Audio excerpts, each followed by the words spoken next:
Hey guys, in today's video I want to share something that I've been going through with Sprint over the past couple of weeks, almost 2 months at this point, where I have lost over $1,200. I've tried calling them to try to find a solution and get my money back and get to the bottom of this, and so far I still have no answers. And I'm on here on YouTube hoping that my community can help me get this video to Sprint Care. I'm gonna share it on Twitter. Please share it on Twitter.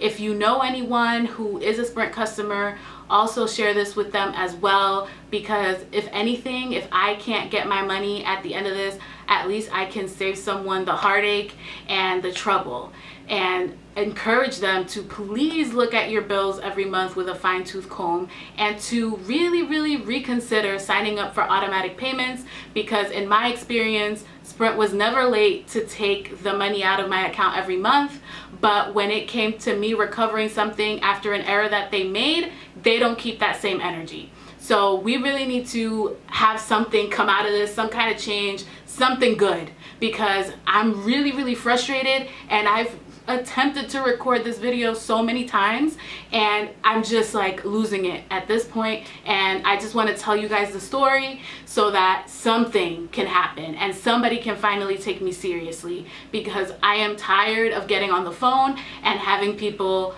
play with me. Basically, I'm getting played. I feel like I'm getting played. So this all started actually last year, right, with another cell phone company, right, which is like even crazier, because T-Mobile also kind of wanted to finesse their way out of money that they owed my parents due to fraudulent activity that happened, and is what led to my parents leaving T-Mobile. And it turns out that now Sprint and T-Mobile are trying to have a merger happen. It still has to get approved by Congress, but it's just like unreal to me that they got out of a bad situation and then they come to Sprint with me, and now we're in an even worse situation than we were with T-Mobile. So now we're all in this family plan together. My mom asks me if I could please call Sprint and ask about adding an international plan to her line, because her brothers, they have cell phones with other companies. They have a plan where they can call Dominican Republic whenever they want. They pay a very small fee, no hassle, don't have to worry about having phone cards on hand whenever you need to call. And my mom, she calls every day because her mother, my grandmother, has dementia. She gets sick, and because of her dementia, she's always like disconnected. She can get angry and violent, and since we live in different countries, it's a very difficult situation to manage. She has someone there to take care of her, but you still need to check in and see how she's doing.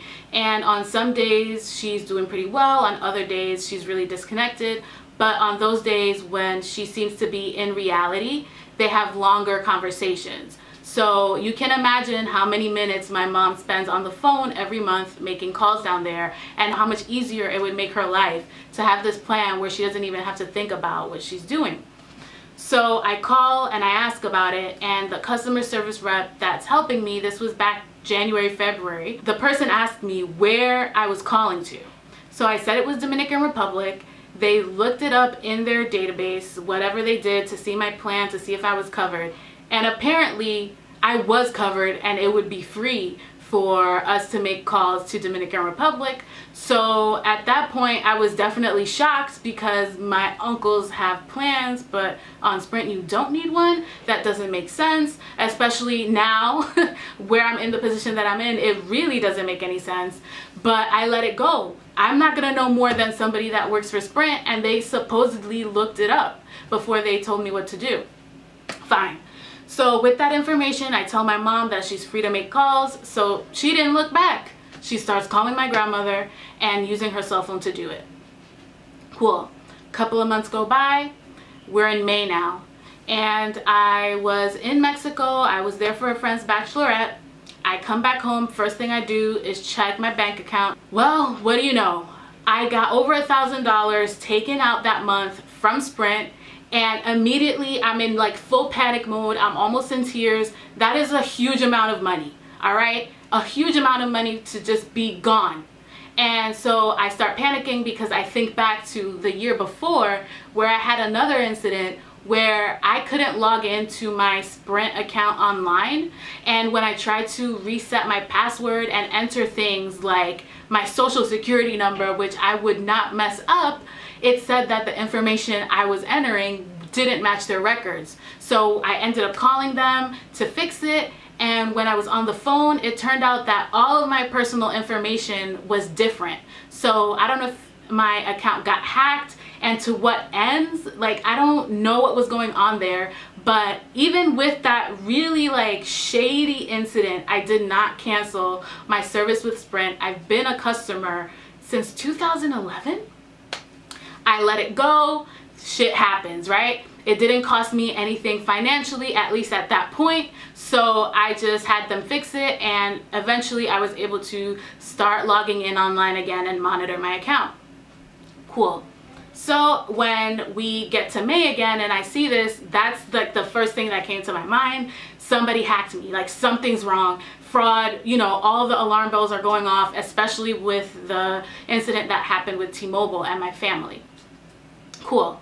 So I'm like freaking out. I log in and I figure out that the reason why I was charged so much more than what I normally pay is because of the international calls that were supposedly free. And just to put it into perspective, for the four of us, the monthly bill is around $350 every month.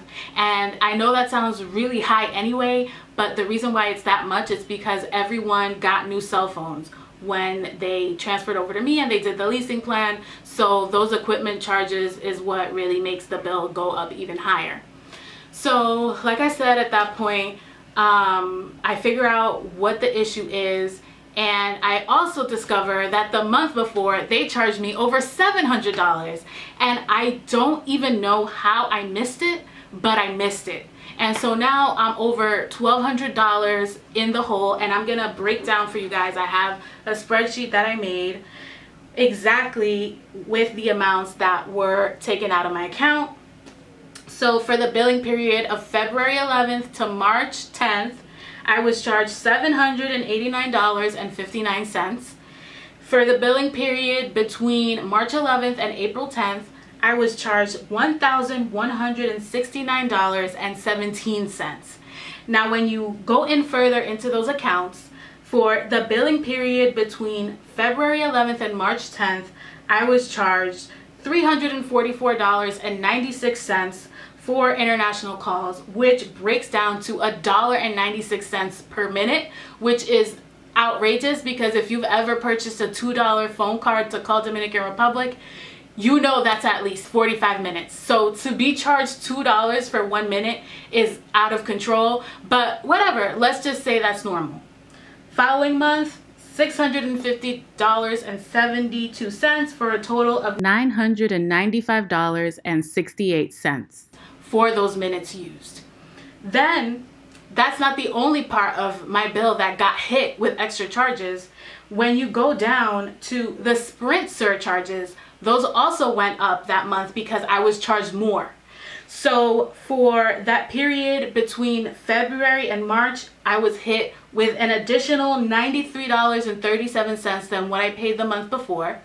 The following period between March and April, I was charged an additional $166.84 for a total of $260.21. And when you add that to what I was charged for the minutes, now I'm over $1,000 and I'm in $1,255.89, and I still haven't gotten a single cent back. So on May 9th, the same day that I discovered that I was charged over $1,100 for that 1 month of service, I call Sprint customer service to get to the bottom of this, because this was supposedly free and there's no way that they're gonna keep this money. I'm gonna get this money back. So I call them up. As always, you have to speak to multiple people before you get to the one department that handles these types of issues. And I explained my situation to the woman on the other line, on the other side of the line. So immediately she's surprised that I was told that it was covered, that this is free for me to call to Dominican Republic, because it costs $1.96 per minute to make these calls when you don't have that international plan on your line. I'm there like fuming, and she goes, you know, asking me when did I call. She goes into my account, she looks it up and confirms that in January I made a call to inquire about an international phone plan being added to one of the lines, right? So it's in the notes that I called about it. So here's my thing, right? They are trying to imply in this call that I was told, according to their notes, that I did have to pay to make calls to Dominican Republic, right? So somebody wrote that in the notes. I don't know who did, because that's not the conversation that happened the way I remember it. Cool. So let me break it down this way, right? If I called in January to ask about this international phone plan, and the guy on the other line indeed told me that it was $1.96 per minute to call to DR, do you think I would have been like, all right, cool, I'm gonna go with that, forget the international phone plan that's like $12, $15 a month, and then 5 cents per minute on top of that? You know what, forget it. I'm gonna go with the $1.96, knowing how much you get from a $2 phone card, knowing how frequently my mom calls, and knowing how many minutes she spends on the phone per month to call my grandmother. That just makes no sense, all right? It would have been illogical for me if what they were implying, basically calling me a liar, that I would choose the $1.96 over the phone plan. It doesn't make sense. So, you know, we're going back and forth, and then I guess she kind of saw my argument in terms of how it would have been illogical and what they were saying didn't make sense. So she comes up with something where I would have ended up accepting partial responsibility and work something out where the cost per minute would have been more than what I would have paid if I had gotten the right information and chosen the international phone plan, where I would have been paying a lower amount. No, I'm not accepting it. I want every single dollar, every single penny back, and I want it in my bank account. I don't want it in a statement credit. So we're not agreeing, we're not coming up with a solution. So she transfers me over to her supervisor, where I have to give her the same story all over again. And I tell her I am not accepting the offer that I got before, because I would still be paying more than if I had actually gotten the right information and went with the plan. So the supervisor does not agree to just give me my money. She says that there has to be an investigation made. You know, it's a large amount of money, which I was totally fine with. They're gonna do an investigation. They're gonna pull that original customer service call and listen to it, because my story isn't matching what's in the notes. And if what I'm saying is true, then we can go from there, right? So I was totally fine from that. The conversation that I had happened months ago. Let's pull up the phone call, because the way I remember it, I'm covered. All right, I'm covered. There was no way I was gonna go with $1.96 per minute. There's no way on this earth. Please pull this call. Let's figure out what happened here, and let's come up with a solution. Cool. So this is what she's gonna do, and she tells me that she's gonna call me back on May 21st, and she gives me a specific time, which I put in my calendar on my phone. I knew I was gonna be in Dominican Republic. We agreed that she would call my cell phone. She asked me to confirm the phone number, and I was told that since I was in Dominican Republic, I would be charged 20 cents per minute, because when you're down there, that's how much it costs for you to make calls, and even if you take a call, you have to pay 20 cents per minute, international calls. So even more outrageous that I have to pay even more for the mistake they made. Okay, I agree to it anyway, because I want it resolved, and however much I'm gonna pay for this call with the result of the investigation, it still isn't going to amount to $1,200. I was willing to do that just to get this off of my chest. It's just the relief of knowing that there was a solution. I was willing to pay the 20 cents per minute. Cool. I'm in Dominican Republic. May 21st rolls around. No phone call. No voicemail. May 22nd, no phone call, no voicemail. At that point, I knew I was going to be charged to make international calls. So what I did was I waited until I got back to New York to call them. I was in Dominican Republic for a long time. So when I got back, one day I sat down and I said enough is enough, because I even thought, well, you know, maybe maybe because I was in DR, maybe something happened and the call didn't go through, and maybe you can't get voicemails there either, and once I land in New York, it's all gonna come through and I'm gonna see that they did keep their word. Cool. That didn't happen. On June 12th, I have everything written down here because now I gotta start writing things down. June 12th, I called back and I say, you know, this is what happened. Once again, I had to tell this story probably multiple times, and say, you know, there was supposed to be an investigation made. I never heard anything. Can you check to see if what's the status of this? And so the person looks into the account and she confirms that there was some type of movement, but she couldn't decipher anything that happened based on the notes. She didn't understand the notes. Whatever the case may be, she couldn't tell me anything. And she even talked to her supervisor. And so at the end of all this, she gets back on the line to tell me that she has to do an investigation of the investigation and that she's gonna call me back in 5 to 7 days with the results of what she found. Cool. I gave her 5 to 7 business days, even though Sprint customer service is 24/7. Didn't hear anything. I gave her more days than that. Didn't hear anything. I called back on June 26th. Once again, I have to go through this chain of telling people multiple times what I went through, and I ironically end up with someone in a customer service center in Dominican Republic. Wow, right? And that's another thing. On that day, I spoke to 2 people and both said, oh wow, when I told them my story. Oh wow is right. So I end up with the person in Dominican Republic. I guess she kind of felt a little extra for me since she knew I was Dominican.